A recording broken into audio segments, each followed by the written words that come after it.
다음은 아웃바운드 콜센터인데요. 결론부터 말하자면 여기도 제법 글을 쓸 수 있었습니다. 여기에는 근무 시간이 길지 않았어요. 근무 시간이 상대적으로 짧고 시급도 괜찮았습니다. 그때 당시 이제 한 2016년, 7년 이때쯤인데 시급이 그때 12,000원인가 10,000원인가 그랬어요.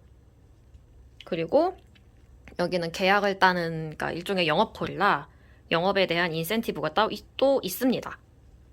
다만 실적 압박이 좀 있고, 근데 저 같은 경우는 이제 아웃바운드가 멘탈 소모가 훨씬 더 적었어요. 인바운드보다. 성격이 맞으면은 나쁘지 않다고 생각해요. 그리고 실적 압박을 좀 견딜 수 있어야 된다.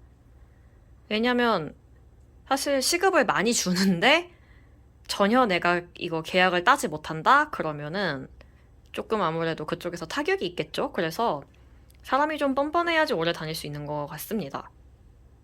근데 이제 뭐 아무래도 전화를 하면은 대부분의 사람들이 다 싫어하죠.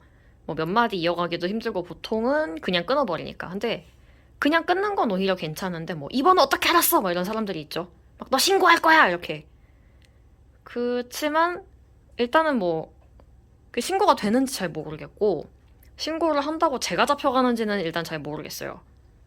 아무튼지 간에 막 욕을 하면서 이딴 전화 하지 말랬지! 당장 끊어! 이러면은 놀라긴 하는데 저는 그게 딱히 멘탈에 타격이 오지 않았기 때문에 괜찮았어요. 왜냐면 이게 인바운드 콜이면 야 이년아 뭐 이런 사람이랑 얘기를 더 해야 되는데 그러니까 물론 요새는 뭐 고객 응대 근로자 보호 이런 게 있어서 그렇게 하면은 일단 뭐 전화를 끊어도 된다라고 말은 하지만 실제로 현장에서 그게 얼마나 잘 이루어지는지는 잘 모르겠고 왜냐면 제가 2018년에 인바운드 콜 센터에 다녔을 때만 해도 아무튼지 간에 욕은 안 하면서 사람을 괴롭히는 사람이 굉장히 많았고 아무튼 아웃바운드는 이 사람을 다시 보지 않아도 된다. 이 사람과 다시 통화할 일이 없다. 내가 이 사람의 문제를 해결해주지 않아도 된다. 그런 점에서 저는 오히려 이렇게 남한테 전화하는 게 그렇게 어렵지 않으면 괜찮을 것 같고요. 그리고 이 아웃바운드는 그 정해진 대사가 있어요. 그래서 대사를 읊어서 넘어오는 사람이 실적이 되기 때문에 그렇게 나쁘진 않았다. 그리고 세 번째가 칵테일바. 칵테일바는 제가 되게 오래 일한 곳이었는데 정말 가족 같은 분위기였고 진짜 이렇게 분위기 좋다고 으쌰으쌰하는 그런 거 있잖아요. 현실에서 되게 드물다고 생각하는데 모처럼 그런 곳이기 때문에 근데 이 이후로 저도 그런 곳못 봤고요. 여러 가지로 거기는 되게 좋은 추억이 많습니다. 그리고 성격이 좀 잘 맞는 장소였던 것 같고 그래서 여기도 정신적 스트레스가 없었기 때문에 글을 좀 쓸 수 있었던 것 같아요. 그리고 몸이 그렇게 힘들거나 그렇지 않았어요. 기본적으로 간단한 안주를 만들고 칵테일을 만들어서 멘탈 소모가 적을수록 글을 쓰기 좋다. 그런 게 좀 생각이 들고 다만 어디가 나의 멘탈을 적게 소모할지는 사실은 좀 가봐야 아는 측면이 큰 것도 같아요. 왜냐면 모든 업장이 다 같지 않기 때문에 업종이 같다고 해서 아무튼 그래서 여기 다닐 때는 제가 글을 꽤 썼던 기억이 나고요. 그리고 제가 그만두지 않았는데 잘렸어요.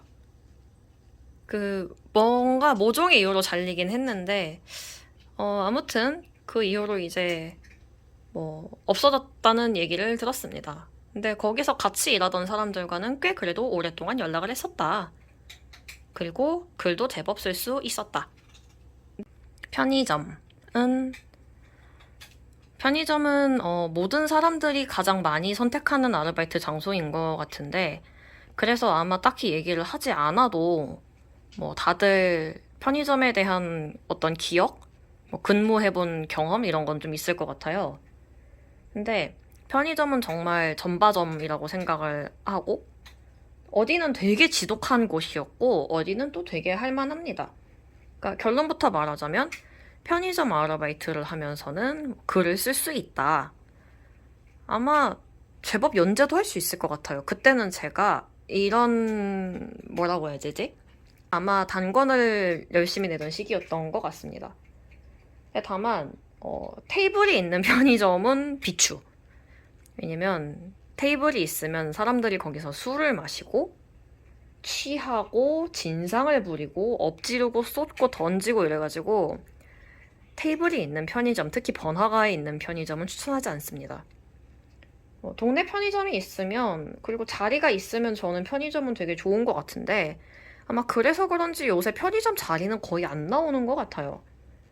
그리고 편의점도 일하기 좋은 편의점은 사람들이 좀 오래 일을 하는 것 같고, 편의점 알바는 매우 할 만하다. 그래서 자리가 없다.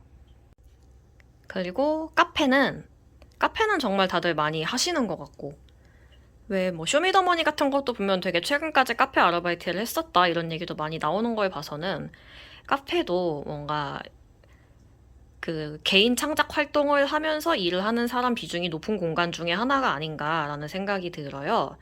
근데 저는 카페도 이제 이태원에서 야간에 일을 했어요. 이때는 제가 확실히 글을 정말 열심히 썼던 기억이 나기 때문에 카페 아르바이트를 하면서는 충분히 글을 쓸 수 있다. 이태원의 야간 카페는 그때는 술집이랑 큰 차이가 없어요. 사람들이 다 취해서 들어오고 일단 그러니까 카페인데 손님들은 아메리카노를 마시고 있지만 만취 상태다. 그렇기 때문에 아까 말씀드렸던 테이블 있는 편의점과 같이 쏟고 엎지르고 싸움도 나고 토합니다. 그래서 추가적으로 말하자면 카페는 편의점과 비슷하다. 아무튼 글을 쓸 수 있다. 시간도 확보가 되고 어지간해서는 그렇게 어려운 것 같지 않다. 하지만 이곳에서 겪는 어려움은 업장마다 매우 다를 수 있음. 난이도 가장 편했던 거죠. 그러니까 이걸 하면서는 뭐 글도 쓸 수 있었고 다른 일들을 많이 도모할 수 있었다. 그거는 데스크 알바가 하나 있었는데, 그러니까 여기는 뭐라고 해야 되지? 벤처 기업? 그런데 이제 사무실? 그런 출입 관리하는 그런 아르바이트였어요. 그래서 다음 시간에는 글을 좀 쓰는 아르바이트, 그러니까 글재주로 할 수 있는 다른 부업을 좀 들고 오려고 하고요. 그리고 돈 이야기를 같이 하려고 했는데, 그거는 좀 따로 정리를 해야 될 것 같아요. 왜냐면, 사람마다 경제 상황이라는 게 너무 많이 다른데,